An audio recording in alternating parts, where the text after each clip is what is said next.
Hello दोस्तों, स्वागत है आपका ऑनलाइन जीके मंच यूट्यूब चैनल में। दोस्तों, इस वीडियो में जीके के 25 इम्पोर्टेंट क्वेश्चंस हैं, तो आप बिना वीडियो को स्किप किए लास्ट तक हमारे साथ बने रहिए।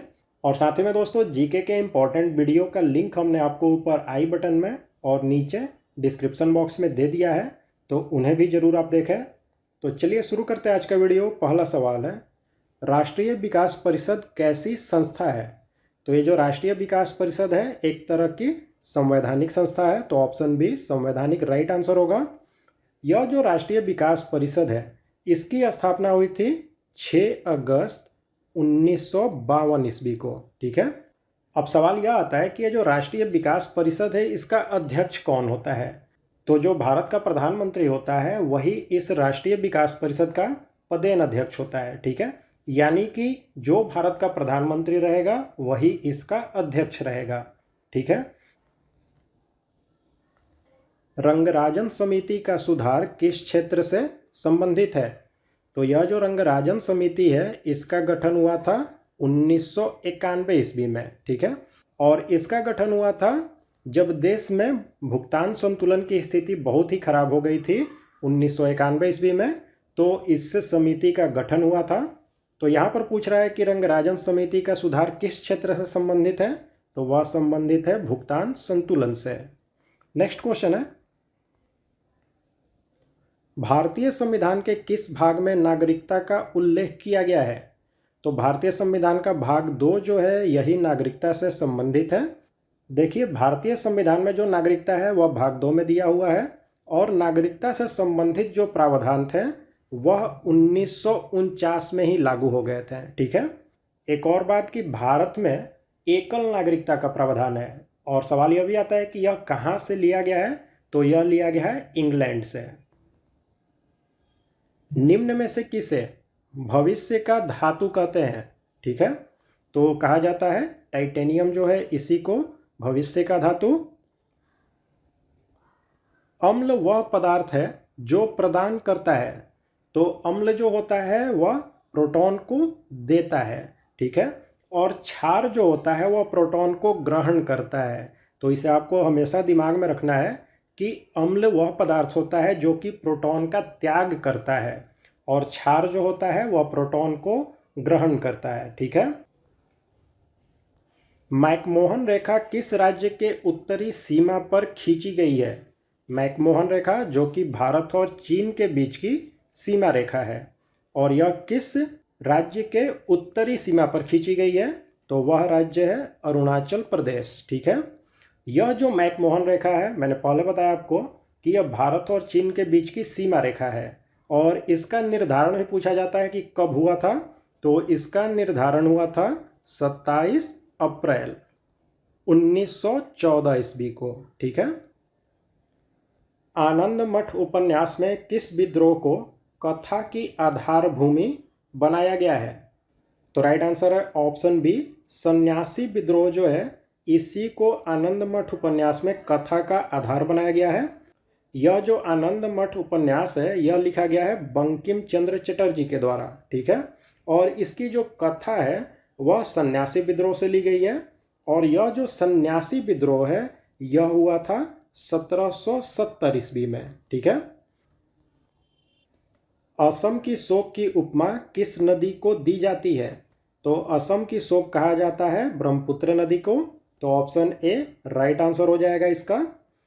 ऑप्शन बी में दिया है दामोदर नदी, तो इससे हम बंगाल की शोक कहते हैं।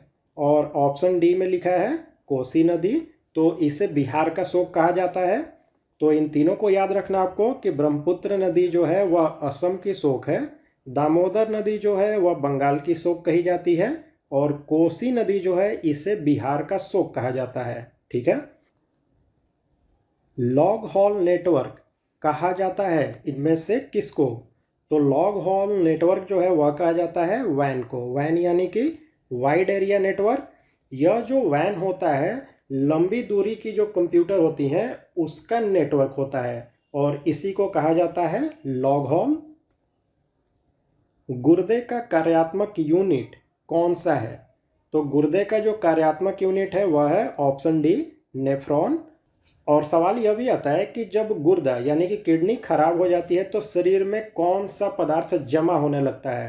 तो किडनी खराब होने के बाद में हमारे शरीर में वसा यानी कि फैट जो होता है वह जमने लगता है और इसकी कार्यात्मक यूनिट है नेफ्रॉन। भारत के मुक्तिदाता की संज्ञा मौर्य काल के किस शासक को दी गई थी। तो भारत का जो मुक्तिदाता है वह मौर्य काल का जो संस्थापक था चंद्रगुप्त मौर्य, इसी को कहा जाता था। यह जो चंद्रगुप्त मौर्य है इसने 322 ईसा पूर्व में मौर्य वंश की स्थापना की थी। ठीक है, और इससे पहले मौर्य वंश से पहले किसका शासन था, तो नंद वंश का शासन था। और यह जो चंद्रगुप्त मौर्य है इसने नंद वंश का जो अंतिम शासक था धनानंद, इसको हरा करके भारत में मौर्य वंश की स्थापना की और इसी को कहा जाता है भारत का मुक्तिदाता। मुगल शासक अकबर किस वाद्य यंत्र को कुशलता से बजाता था। तो अकबर जो था वह नक्कारा नाम का एक वाद्य यंत्र था, इसी को काफ़ी अच्छे ढंग से बजाता था। और वीणा जो है यह औरंगजेब इसको बजाने के लिए बहुत ज़्यादा प्रसिद्ध था, यानी कि औरंगजेब वीणा बजाता था और अकबर जो है वह नक्कारा नाम का वाद्य यंत्र बजाता था। भारतीय पुरातत्व विज्ञान का जन्मदाता किसे कहा जाता है। तो यह कहा जाता है अलेक्जेंडर कनिंघम को, भारत में भारतीय पुरातत्व विज्ञान का जन्मदाता। और भारत में भारतीय पुरातत्व सर्वेक्षण संस्थान जो है इसकी स्थापना हुई थी 1861 ईस्वी में। ठीक है, और भारतीय पुरातत्व विज्ञान का जन्मदाता किसे कहते हैं, तो अलेक्जेंडर कनिंघम को। नेक्स्ट क्वेश्चन है, राज्य पुनर्गठन आयोग के अध्यक्ष कौन थे। तो राज्य पुनर्गठन आयोग के अध्यक्ष थे ऑप्शन ए फजल अली। ठीक है, देखिए हुआ क्या था कि भारत में यह जो राज्य पुनर्गठन अधिनियम है यह पारित हुआ था जुलाई 1956 ईस्वी में। ठीक है, और राज्य पुनर्गठन होने के बाद में भारत में कुल 14 राज्य और 5 केंद्र शासित प्रदेश थे। विषाणु क्या है, तो विषाणु जो है एक तरह का अकोशीय जीव होता है। यह जो विषाणु होता है इसमें आनुवांशिक पदार्थ के रूप में या तो आरएनए होता है या फिर डीएनए होता है, इन दोनों में से कोई एक होता है। और यह जो विषाणु है यह हमेशा जीवित कोशिकाओं में ही वृद्धि करता है। ठीक है, और इसकी खोज की गई थी इवानोवस्की के द्वारा। तो इन सबको याद रखना आपको।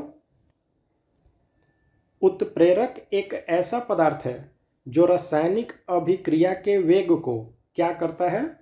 तो उत्प्रेरक जो होता है वह रासायनिक अभिक्रिया के वेग को परिवर्तित कर देता है। ठीक है, और यह जो उत्प्रेरक है इसकी खोज की गई थी बर्जीलियस के द्वारा। तो इसे भी याद रखना आपको, क्योंकि एग्जाम में क्वेश्चन आता है कि उत्प्रेरक की खोज किसके द्वारा की गई, तो वह की गई थी बर्जीलियस के द्वारा। और यह करता क्या है, तो यह रासायनिक अभिक्रिया की जो वेग है उसको परिवर्तित कर देता है।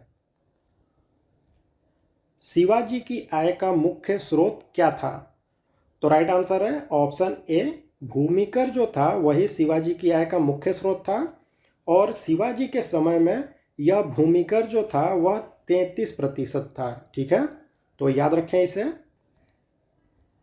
भारत का प्रथम उर्वरक संयंत्र कहाँ लगाया गया था।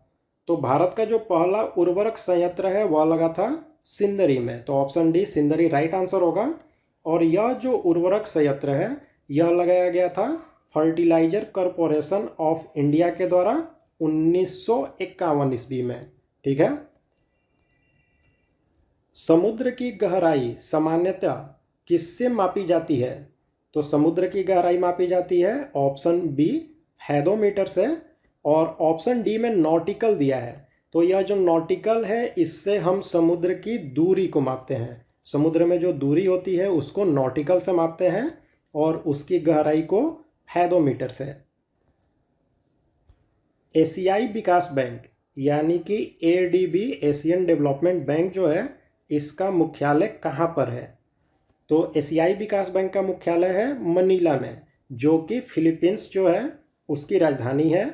और इस एडीबी यानी कि एशियाई विकास बैंक की स्थापना हुई थी दिसंबर 66 ईस्वी में। तो इसे याद रखें आप। नेक्स्ट क्वेश्चन देखें, ऊष्मा प्रवाह निम्न में से किसके अंतर का परिणाम है? तो राइट आंसर है ऑप्शन सी, तापमान जो है इसी के अंतर से ऊष्मा का प्रवाह होता है और यह तब तक जारी रहता है जब तक कि ऊष्मा का जो अंतर है वह जीरो ना हो जाए, यानी कि शून्य ना हो जाए। हिमालय पर्वत श्रेणी की सर्वाधिक ऊंचाई पर स्थित दर्रा कौन सा है? तो राइट आंसर है ऑप्शन है काराकोरम जो है वही सबसे ऊंचाई पर स्थित दर्रा है और यह जो काराकोरम दर्रा है इसकी कुल ऊंचाई है 5578 मीटर। ठीक है। भारत के पहले उपराष्ट्रपति कौन थे? तो भारत के पहले उपराष्ट्रपति थे डॉक्टर एस राधाकृष्णन।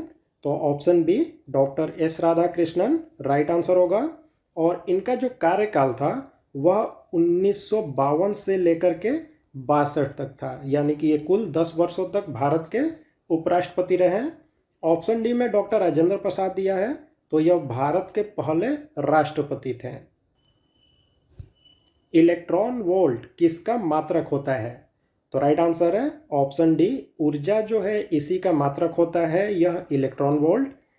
और एक इलेक्ट्रॉन वोल्ट में पूछा जाता है कि कितना जूल होता है, तो वह होता है 1.6 गुने 10⁻⁻19 जूल। ठीक है, ये एक इलेक्ट्रॉन वोल्ट में इतना जूल होता है।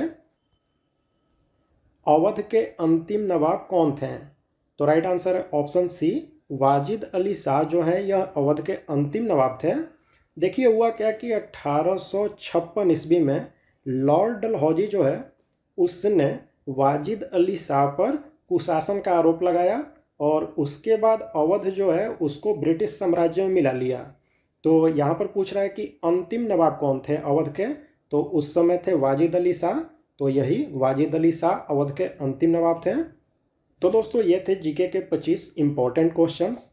तो अब आप लाइक और कमेंट जरूर करें और हमें बताएं कि आपको ये वीडियो कैसा लगा। और साथ ही में दोस्तों जीके के इसी तरह के इंपॉर्टेंट वीडियो को देखने के लिए हमारे चैनल को सब्सक्राइब करें और बेल बटन का जो आइकन है उसे भी प्रेस कर दें, जिससे कोई भी नया वीडियो अगर हम अपलोड करें तो इसकी जानकारी आपको नोटिफिकेशन से मिले और कोई भी वीडियो आपसे मिस ना हो।